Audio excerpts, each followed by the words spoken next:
ఓం యస్య వాతః ప్రాణాపానౌ చక్షురంఘిరసో అభవన్ దిశో యశ్చక్రే ప్రజ్ఞానిస్తస్మై జ్యేష్ఠాయ బ్రహ్మణే నమః.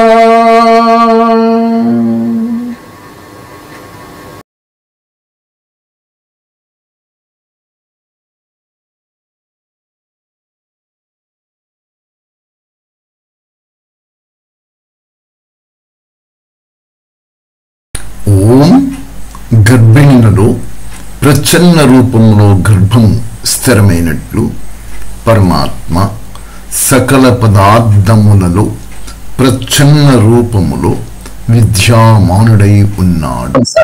ఇది పదార్థం చదువుతాను సార్. ఏతవేద ఉత్పన్న పదార్థముల నెరుగునట్టి పరమాత్మ అరణ్యోహో అరణుల వలె విద్యమానమై ఉన్న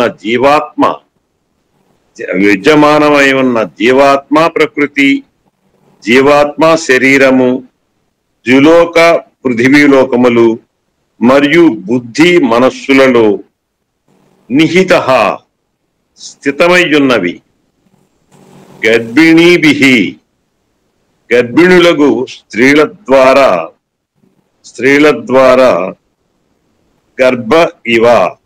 గర్భధారణమర్చునట్లు అటులనే అట్టి సుభృత వారి ద్వారా అదే విధముగా ధారణమర్చబడినది. అగ్ని ఆ పరమాత్మ జాగృతి గల హవిష్మద్భి ఆత్మ, మనస్సు, బుద్ధి, ప్రాణము మున్నగు వానిని హవిస్సులుగా నొనర్చి సమర్పించునట్టి మనుష్యేభి అధ్యాత్మయాజులకు వారి ద్వారా ఈడ్య పూజించదగినవాడు. ఇది భావార్థం దగ్గరికి వచ్చేటప్పటికి గర్భిణులలో ప్రచ్ఛన్న రూపములో గర్భము స్థిరమైనట్టునే పరమాత్మ రూప అగ్ని సకల పదార్థములలో ప్రచ్ఛన్న రూపములో విద్యమానమై ఉండును. శిశువు జన్మించినప్పుడు సంబంధీయులు పుత్రుల జన్మ సంబంధ ఉత్సవములను జరుపుకుందురు. పుత్రిక లేక పుత్రుల పాలన మనర్చుతుందురు. అటులనే రహస్య రూపమున సర్వత్రా స్థిర రూపమున ఉన్న పరమాత్మాగ్నిని తమ ఎదుట ప్రకటనమైనప్పుడు ఆధ్యాత్మిక జనులు మహోత్సవమును జరుపుకొనవలెను. మరియు పరమాత్మాగ్ని యందు ఆత్మ సమర్పణ రూప హవిస్సులను అర్పించి పూజించవలెను. ఇందులో ప్రముఖంగా చెబుతున్నటువంటిది ఏ రకంగా ఉందంటే సార్, అది రహస్య రూపంలో అగ్ని ఏ రకంగా అయితే ఈ వీటిలో అరణులలో ఉంటుందో అదే రకంగా పరమాత్మ తాలూకా దివ్య అగ్ని అది ప్రతి చోటను ఉంటుంది. దాన్ని ప్రకటన అనర్చుకునేటప్పుడు, దాన్ని సాక్షాత్కారం అనర్చుకునేటప్పుడులో ఆధ్యాత్మిక జనులు అప్పుడు ఎలాగైతే ఈ గర్భిణులు వాళ్ళు పుత్రులను పుట్టినప్పుడు వాళ్ళని ఉత్సవాలను జరుపుకుంటారు, అలాగే వాళ్ళ లాలన పాలన చేసుకుని ఒక మహోన్నతంగా వాళ్ళు చూసుకుంటారు. అదే విధంగా ఈ ఆధ్యాత్మిక జనులు ఎప్పుడైతే పరమాత్మని ఆ రకంగా సాక్షాత్కరించుకుంటారు, రహస్య రూపంలో ఉన్నటువంటి వారిని సాక్షాత్కరించుకుంటారో అప్పుడు వాళ్ళు పండుగ చేసుకున్నట్టుగాను, వాళ్ళు ఉత్సవం చేసుకున్నట్టుగా ఉత్సవం జరుపుకోవాలను అన్నటువంటి భావనని ఇక్కడ వ్యక్తీకరిస్తూ ఉన్నట్టుగా ఉంది సార్. తమరు కాస్త విశ్లేషించారు. ప్రియ ఆత్మబంధువులు, ప్రేక్షక మహాశయులు, మీ అందరి యొక్క లక్ష్యము మీ స్వయం మీద అటెన్షన్ పెట్టాలి. స్వయం మీద అటెన్షన్ పెట్టకుండా భగవంతుని గురించి తెలుసుకుందామని ఎన్ని రకాల ప్రయత్నాలు చేస్తే ఏమి ఫలితం వస్తుంది? ఏమి ఫలితం రాదు. ఇక్కడ చాలా విశ్లేషించి వివరణంగా చెప్తున్నాడు. 4 వేదములలో పరమాత్మ ఇంత ప్రత్యక్షంగా మనకి వివరించి చెప్తున్నప్పుడు ఎందుకు ఈ మబ్బులు చూపించారు? మసకబారినటువంటి జ్ఞానాన్ని ఎందుకు తీసుకుని వచ్చారు ప్రజల మధ్యకి? ఇలాంటి మసకబారిన జ్ఞానాన్ని పూర్తిగా బయటకు తీసివేసేయాలి. పరమాత్మ ఎంత చక్కగా వివరించి చెప్తున్నాడు. ఆత్మ ఇది ఉత్పన్నమైనటువంటి పదార్థములు ఎరుగునట్టి పరమాత్మ ఏమి ఉత్పన్నమవుతున్నవి, ఎక్కడి నుంచి ఉత్పన్నమవుతున్నవి అని ఒక్కసారి మీరు ఆలోచించండి. హిరణ్య గర్భ సమవర్తతాగ్రే భూతస్య జాతః పతిరేక ఆసీత్ సదాధార పృథివీం జాముతే మాం కస్మై దేవాయ హవిషా విధేమ. హిరణ్య గర్భుడు పరమేశ్వరుడు. సమస్త విశ్వమంతా కూడా, ఈ విశ్వం అంతటికీ కూడా ఉత్పత్తి స్థానము, గర్భస్థానం ఆయన ఎరగనటువంటిది ఏముంది? సమస్తము ఆయనకి తెలుసును. అలాగా ఆయన ఉత్పత్తి స్థానము ఎరిగినటువంటి ఆ పరమేశ్వరుడు ఇక్కడ వివరించి మనకి అలంకారిక రూపంలో బోధిస్తున్నాడు జ్ఞానాన్ని. ఒక అరణి అంటే కట్టెలు, అందులో అగ్ని ఏ విధంగా అయితే దాగి ఉంటుందో అటులనే ఇక్కడ దేహం అనేటటువంటి దీనిని తీసుకుంటే ఈ దేహములో కూడా ఆత్మ దాగి ఉన్నది. స్థూలమైనటువంటి ఒక అగ్ని ఆ అరణులలో ఎలాగ ఏ విధముగా దాగి ఉన్నదో అటులనే విద్యామానమై ఉన్న జీవాత్మ. జీవాత్మ అంటే ఇక్కడ ఏమొచ్చింది? శరీరం వచ్చింది. జీవాత్మ అనేటప్పటికీ ఈ శరీరం వచ్చింది. ఈ శరీరం అంటే ప్రకృతి. జీవాత్మ అంటే ప్రకృతి అయింది. ఇక్కడ ఇదే అర్థాన్ని ఇంకో రకంగా తీసుకుంటే ప్రకృతిగా అక్కడ వస్తుంది. ఆ ప్రకృతి నుంచి వికృతి రూపంగా తీసుకొని చూస్తే ఇక్కడ దేహం వస్తుంది. ఇక్కడ దేహంలోనికి ఎప్పుడైతే ఆత్మ ప్రవేశించిందో అప్పుడు దీని పేరు మారిపోతుంది, జీవాత్మగా అయిపోతుంది. అంటే జీవాత్మ అంటే శరీరము మన ఇక్కడ వివరిస్తున్నాడు. ఇస్తూ ద్యులోక పృథ్వీలోకముల మరియు బుద్ధి మనస్సులలో నిహిత స్థితమై ఉన్నవి. అది ఆ పరమేశ్వరుడు, ఆ పరమాత్మ ఆత్మ. మీరు విడగొట్టుకుంటే 3 లోకములు మన 3 విధములుగా ఈ యొక్క చైతన్య పదార్థము, జడ పదార్థము వస్తుంది. చైతన్య పదార్థమైనట్టుగా ఆత్మ వచ్చింది, పరమాత్మ వచ్చింది, ప్రకృతి వచ్చింది. ఇవన్నీ ఎక్కడున్నవి అని ప్రశ్నించుకుంటే ఈ మహా విశ్వములో ఉన్నవి. ఈ విశ్వాన్ని విశదీకరించి చూస్తే ద్యులోకము, ప్రకాశలోకములు. ఇంకా లోపలికి బయటకు వచ్చి చూస్తే సూక్ష్మలోకములు. ఇంకా బయటకు వచ్చి చూస్తే స్థూల లోకములు. ఇదే సాకార, ఆకార, నిరాకార. ఇవన్నీ ఎక్కడున్నవి? చాలా గమ్మత్తైన విషయము. లోపలికి వెళుతుంటుంటే ఆనందము. ఎక్కడున్నవి? ఇదిగో దేహమే. ఈ ప్రకృతిలోనే, ఈ దేహములోనే సాకారి లోకం ఉన్నది, ఆకారి లోకం ఉన్నది, నిరాకారి లోకం ఉన్నది. ఈ దేహమే సాకార, ఆకార, నిరాకార లోకము. అది ఎక్కడండి? దేహం కదండి, మాంసపు ముద్దలు, నరాలు, ఎముకలు, రక్తము కదండి దేహము. 7 ధాతువులతో ఉంది కదండి. ఇందులో మీరు సాకార, ఆకార, నిరాకారం అంటున్నారు ఏంటండి అని మీరు అనవచ్చు. బయటికి రండి, యోగాలోనికి వెళ్ళండి, యోగ సాధనలోనికి వెళ్ళండి. యోగ సాధనలోనికి వెళితే ఈ ద్యులోకం కనబడతాది. ఇవన్నీ కనబడిపోతాయి. ఇవన్నీ మీకు ఎప్పుడు కనబడతాయి? ఎప్పుడైతే మీరు జడ తత్వమైనటువంటి మనస్సుని బుద్ధిని లయం చేసేస్తారో, అంటే ఆ ప్రకృతి భిన్నమైపోయింది మీ నుంచి, ఈ దేహము భిన్నమైపోయింది, ఆత్మ భిన్నమైపోయింది, పరమాత్మ భిన్నమైపోయింది. అక్కడ ఆత్మ ఎదురుగా ఉంది, పరమాత్మ ఎదురుగా ఉన్నాడు, ప్రకృతి ఎదురుగా ఉన్నది, మూడు కలిసి మళ్ళీ ఉంటున్నవి. ఈ మూడు నుంచి విభజించి బయటికి రావాలి. దానికి ఒకటే మార్గమే యోగ సాధన, అదే ప్రాణకర్మ, మధించడము. విద్యామానమై ఉన్న జీవాత్మ ప్రకృతి, జీవాత్మ అంటే శరీరము, విద్యులోక పృథివీలోకములు మరియు బుద్ధి మనస్సులలో నిహిత స్థితమై ఉన్నవి. ఈ మనస్సు బుద్ధి వాటిలో బంధింపబడిపోయింది, అందులో స్థితమైపోయి ఉన్నవి, అందులో ఉన్నవి. ఏమున్నవి? ఇవన్నీ ఉన్నవి. ఇవన్నీ ఎక్కడున్నవి? ఈ దేహంలో ఉన్నవి. ఈ దేహంలో ఏమున్నవి? ఈ జడ పదార్థమైన మనస్సు ఉంది, జడ పదార్థమైన బుద్ధి ఉంది, చైతన్యమైన ఆత్మ ఉంది, ఆహ్వాని నేను ఉన్నది, ఇవో ఈ ప్రకృతి ఉన్నది. వీటన్ని నేను బయటికి రావాలి. తెలుసుకోవాలంటే ఏం చేయాలి? ఇందాక చెప్పినట్టుగా ఆరణులలో అగ్ని వలే, అంటే దేహం అన్నమాట, అక్కడ కత్తి అన్నమాట. ఆ కత్తిలో ఆత్మ ఎలాగైతే అగ్ని ఉందో ఈ దేహంలో కూడా అగ్ని ఉంది. ఏ అగ్ని ఉంది? పరమాత్మ రూప అగ్ని ఉంది. ఇంకే అగ్ని ఉంది?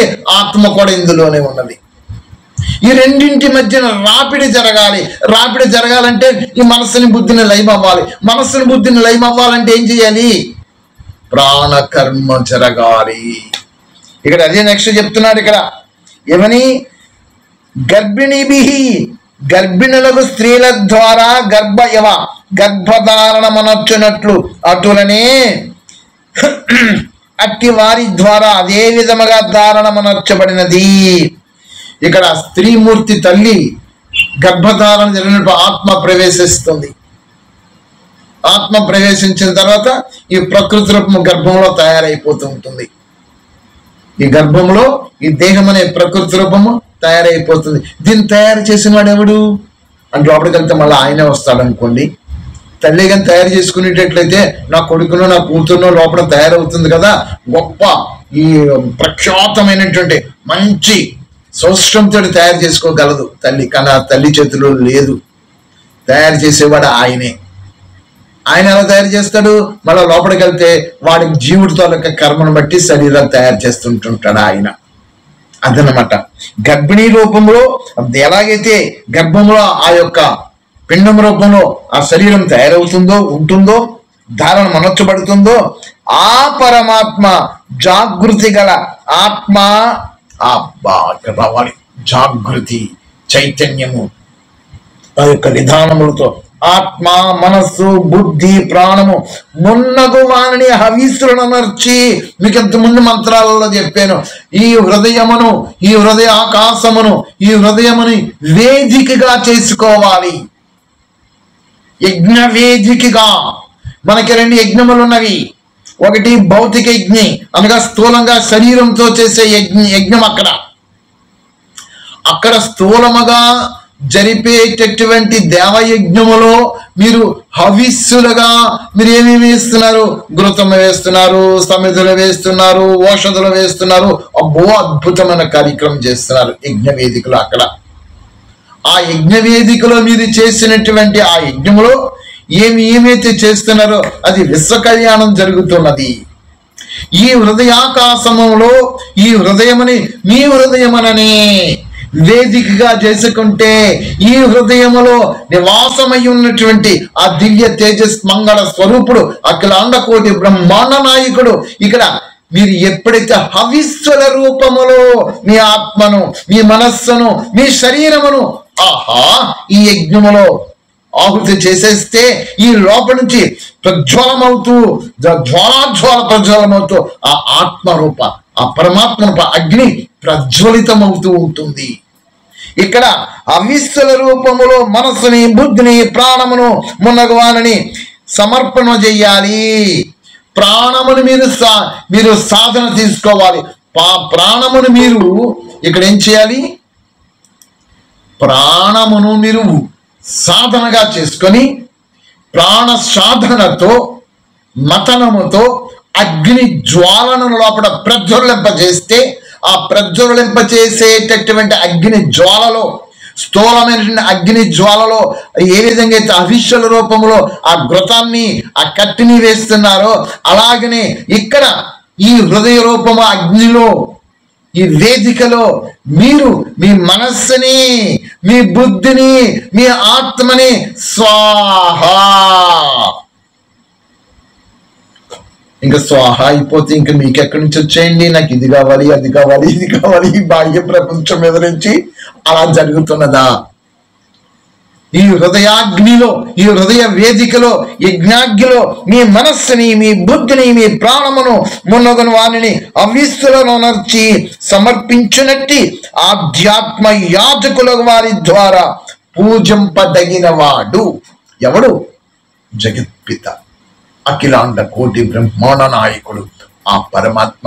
అలాంటి పరమాత్మని మీరు పూజింపదగిన వాడు అనేటప్పటికీ మీరు ఎవరిని పూజిస్తున్నారు? మీరు చూసేటటువంటివి, మీరు చేసేటటువంటివి ఏది కూడా వేద విహిత కర్మలతో జరగటం లేదు. మరి ఎలా జరుగుతున్నవి?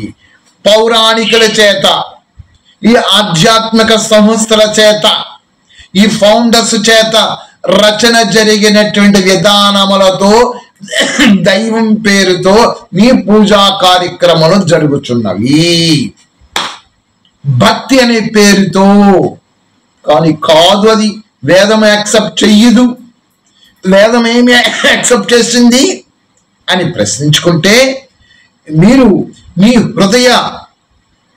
హృదయాన్ని యజ్ఞ వేదికగా తయారు చేసుకొని అందులో మీ ప్రాణములను, మీ మనస్సును, మీ బుద్ధిని అవిస్సులుగా సమర్పించేటటువంటి ఆధ్యాత్మ యాజకులు. ఆహా, ఇలాంటి ఆధ్యాత్మిక ఉన్నత గతిని పొందినటువంటి దివ్య పురుషులు, పూజింపదగినటువంటి వాడు ఆ పరమేశ్వరుడు అయి ఉన్నాడు పరమాత్మ. అలాంటి పరమాత్మని మీరు పూజిస్తున్నారా? పూజ అనేటప్పటికి మీరు చేసుకునే పద్ధతులు కాదు. ఇదన్నమాట పూజ. పూజ అంటే సత్కరించుట, మరొకసారి వినిపిస్తున్నా, గౌరవించుట, ఆరాధించుట. మరి భావార్థం ఏం చెప్పారు అంటే, గర్భిణిలలో ప్రచ్ఛన్న రూపములో గర్భము స్థిరమైనటనే. ఆహా, గర్భిణీలు మహామాతృమూర్తి తల్లి, ఆ తల్లి గర్భంలో ఆ బిడ్డ ప్రత్యక్షంగా కనబడుతుంది కదా లోపట. గర్భిణిలో, ఆ స్త్రీమూర్తిలో ఆ బిడ్డ ఏ విధంగా అయితే ప్రచ్ఛన్న రూపంలో కనబడుతున్నదో, పరమాత్మ రూప అగ్ని సకల పదార్థములలో ప్రచ్ఛన్న రూపములో విద్యామానుడై ఉన్నాడు. మరి పరమాత్మ దేవుడు ఎక్కడున్నాడండి, దేవుడు ఎక్కడున్నాడు అని చెప్పేసి ఈ అడిగేటటువంటి వారందరూ కూడా ఏ విధంగా అడుగుతున్నారంటే అవిద్యతతో అడుగుతున్నారు. వేదాధ్యయనం చేసినటువంటి వాళ్ళు ఎవరు కూడా ఇలాంటి ప్రశ్న వెయ్యరు. అవ్యక్త రూపంలో ఉన్నాడు అంటే పరమాత్మ అనేటటువంటి వాడు మీలాగా ఒక శరీరం ధరించి ఎదురుగా కనబడాలా? అలా కాదు. ఆయన సమస్తమైన సకల పదార్థములలో ప్రత్యక్ష రూపములో, ఆయా పదార్థములలో విద్యామానుడై ఉన్నాడు. అవ్యక్త రూపంలో, అగ్ని రూపంలో ఉన్నాడు. దీనికి ఉదాహరణగా మనకు ఒక స్త్రీమూర్తిని చూపించి ఆ గర్భములో బిడ్డ ఏ విధంగా అయితే ప్రచ్ఛన్న రూపంలో ఉంటుందో, అలాగునని ఇందాక చెప్పారు అరణులలో ఏ విధంగా అయితే అగ్ని ఉంటుందో, అదే విధముగా పరమాత్మ సకల పదార్థముల యందు విద్యామానుడై ఉన్నాడు అగ్ని రూపంలో. అగ్ని అంటే పరమాత్మ అల్లిని విద్యామానుడై ఉన్నాడు అంటే ఏది చూసినప్పటికీ అందులో విద్యామానుడు జ్ఞానంతో సమస్తమంతా నిండి ఉన్నాడు పరమాత్మ. శిశువు జన్మించినప్పుడు సంబంధీకులు పుత్రుల జన్మ సంబంధ ఉత్సవములు జరుపుకుందురు. పుత్రిక లేక పుత్రులన పాలన మనర్చుచుందురు. అటులనే రహస్య రూపమున సర్వత్రా స్థిర రూపమున ఉన్న పరమాత్మని తమ ఎదుట ప్రకటమైనప్పుడు, గర్భిణీ రూపములో, గర్భిణీలో స్త్రీ నా బిడ్డలు ఏ విధంగా అయితే ఉంటున్నారో, జన్మించిన తర్వాత వాళ్ళు ఎలాగైతే ప్రత్యక్షం అవుతూ వస్తుంటుంటారో, అప్పుడు వాళ్ళందరూ కూడా ఆ కుటుంబ సంబంధికులందరూ కూడా మాకు రకరకాల ఉత్సవాలు జరుపుకుంటుంటారు. అలాగునని ఇక్కడ నిక్షిప్తంగా అవ్యక్త రూపములో సర్వత్రా విద్యామానుడై సకల పదార్థములందు నిండి నిబిడీకృతం అయినటువంటి అఖిలాండ కోటి బ్రహ్మాండ నాయకుడు ఆ జగత్పిత ఉన్నాడు కదా. మరి అలాంటి జగత్పిత పరమాత్మ ఎలాగ ప్రత్యక్షమవుతాడు? చూడడానికైతే కనబడకుండా అవ్యక్త రూపంలో అంతా ఉన్నాడు. మరి దేహములో ఉన్నాడు, దేహం బయట ఉన్నాడు, ఆత్మలో ఉన్నాడు, ఆత్మ బయట ఉన్నాడు, సర్వత్రా నిండి ఉన్నాడు. నిన్న మనం చెప్పుకున్న ఆధ్యాత్మ ఏంటది? మధ్యంతర శతపథ బ్రాహ్మణంలో చెప్పింది. ఆత్మకు ఈ ప్రకృతి శరీరం అయితే పరమాత్మకు ఆత్మ శరీరము. తన లోపటే ఉన్నాడు, తన బయట ఉన్నాడు పరమాత్మ చెప్తుంది. అవిద్యాగ్రస్తుడైనటువంటి వాడు తెలుసుకోలేకపోతున్నాడు అని చెప్పడం జరిగింది. మరి ఇక్కడ ఏం చెప్తున్నాడు? ఇక్కడ ఆధ్యాత్మ యాజకుడు ఎవరైతే ఆధ్యాత్మిక మార్గములో ప్రగతి పదములోనికి వెళ్ళి ఆ యొక్క హృదయముని వేదిక యజ్ఞ వేదికగా తయారు చేసుకుని ఆ యజ్ఞ వేదికలో తన మనస్సుని, తన ఆత్మని, తన బుద్ధిని సర్వమును అక్కడ ఆహుతిగా చేసేయాలి. స్వాహ ఆత్మదా బలదా అని చెప్పేసి మనం చెప్పుకుంటూ వస్తున్నాం. భూరగ్నయే స్వాహ, సోమాయ స్వాహ, అగ్నయే స్వాహ ఇవన్నీ చెప్పుకుని మంత్రాలు జరుగుతూ వస్తుంటాయి కదా యజ్ఞ వేదికలో యజ్ఞం చేసుకునేటప్పుడు. ఈ దేహం ఇక్కడ దేహమును అక్కడ సమర్పించాలి. దేహమును సమర్పించడం అంటే అర్థం ఏమిటి? ఇక్కడ దేహముతో చేసినటువంటి సర్వకర్మలు, ఈ సర్వకర్మలు అంటే వికర్మలు చేసి సమర్పిస్తానంటే కుదరదు. ఇక్కడ మనకి కండిషన్ అప్లైడ్. మీరు చేసేటువంటి కర్మలు శుభకర్మలు ఏమైతున్నావు ఏమండి?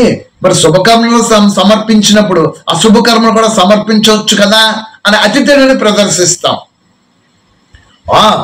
సమర్పించండి. శుభకర్మలు చేసావు, అశుభకర్మలు చేసావు. శుభకర్మలకి ఫలితాలు వచ్చేస్తాయి, అశుభకర్మలకి ఫలితాలు వచ్చేస్తాయి. రెండు సమర్పించేసావు. ఇక్కడ రెండు వచ్చేసిన తర్వాత రెండింటికి ఫలితాలు నీకు వస్తున్నాయి కదా. మరి శుభకర్మని స్వీకరిస్తున్నావు ఊర్ధ గతికి. శుభకర్మని యజ్ఞవేదికలో మీరు చేసినటువంటి కర్మను సమర్పించారు. కర్మత్యాగము, కర్మఫల త్యాగము, కర్తృత్వ త్యాగము తెలివితేటలు ఎక్కువ కదా మనకి. అంచేత చేసేవన్నీ చేసేవాడు నువ్వే, చేయించేవాడు నువ్వే, అన్నీ నీకు ఇచ్చేస్తున్నాను, నాకేం సంబంధం లేదు అంటున్నావు. కానీ పరమాత్మ తనే ఉంచుకోడు. మీరు ఏ నిష్కామ కర్మతో ఆ యొక్క కర్మఫల త్యాగాలన్నీ సమర్పించేస్తారో అలాగే చెడు కర్మలు కూడా చేసి సమర్పించేస్తారో రెండింటినీ స్వీకరిస్తాడు అనుకుందాం. నిష్కామ కర్మ చేసావు కదా, ఓకే. అశుభకర్మ చేసావు, శుభకర్మ చేసావు, చంపేసేసావు, అత్యాచారాలు చేసేసావు, మర్డర్స్ చేసేసావు, దొంగతనాలు చేసేసావు. చేసేవాడివి నువ్వే, చేయించేవాడివి నువ్వే, అన్నీ నీకే ఇచ్చేస్తున్నాను. ఈ తెలివితేటతో ఇలాంటి మాటలు కూడా మాట్లాడతాం. మంచి కాలంలో చేస్తాం, అవి చేస్తాం, ఇవి చేస్తాం, ఇవి నీకే, ఈ రెండు కూడా నీకే ఇచ్చేసాను అని నేనే అన్నాను. ఓకే, రెండు ఇచ్చేస్తాను. తెలివితేటలు ఎక్కువ కదా నాకు, మరి ఇచ్చేస్తాను. ఇచ్చేస్తే కర్మఫలం ఒకటి వస్తుంది నాకు. ఎంత నేను భగవంతుడు సమర్పించినా సరే ఆ ఈశ్వరు నాకు ఇచ్చేస్తాడు. రెండు కూడా నాకు ఇచ్చేస్తే నాకేమొస్తుంది? మోక్షం వస్తుంది కదా. కానీ ఇక్కడే దెబ్బతింటాం. ఆ మోక్షం నాకెలా వస్తుంది? మధ్యలో అడ్డు తగులుతుంది. ఏది? ఈ చెడు కర్మ. మోక్షం బ్రేక్. ఈ కర్మను అనుభవించాలి, ఈ కర్మని అనుభవించాలి. మరి నాకు మోక్షం ఎప్పుడు కలుగుతుంది? మోక్షము నాకు కలగాలి అనేటట్లయితే నా ద్వారా చెడు కర్మ జరగకూడదు, విశ్వ కళ్యాణ కర్మ జరగాలి. రెండు కామ్యకర్మ నిష్కామ కర్మ జరగాలి. అలా జరిగితేనే నాకు మోక్షానికి అక్కడ పాస్ దొరుకుతుంది, గేట్ పాస్. అది ఓడిపోతాం. లేని పక్షంలో మరి అక్కడ మోక్ష ప్రాప్తిని ఏమిటి? విడుదల, అన్నిటి నుంచి విడుదల అన్నమాట మోక్షము.